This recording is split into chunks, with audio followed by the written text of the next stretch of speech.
bolesnika ovdje. Može li kako neko da... Ajde, dođu do Team Cobra studio sad. Dođite do Team Cobra studio. 3 sata kasnije.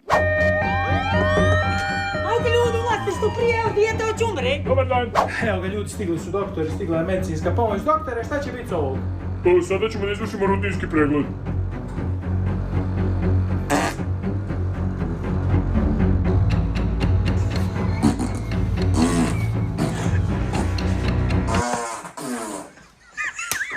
Mama, šta se dešava? Pražnjenje. Brate, jesi ti čuo šta oni kažu? Čuo sam, mama, ali nije jasno zbog čega su ostavili ovu krv ovdje. Dragan, koliko ja znam, nije vampir. Nije mjesto zbog čega su ostavili. Pa vjerovatno, brate, da ga isperemo. Dragane, šta radiš, čovječe?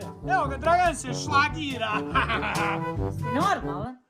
Jesi normalan? Ajde da pljuneš. Ajde da pljuneš. Dragane, boj... Ustajte, napolje, izlazite napolje. Što? Obojica napolje, izlazite, ne da vas vidim. Prije ispred studija, izlazite, da se postrojite ispred mirno. Ajmo, Dragane, da se postavimo.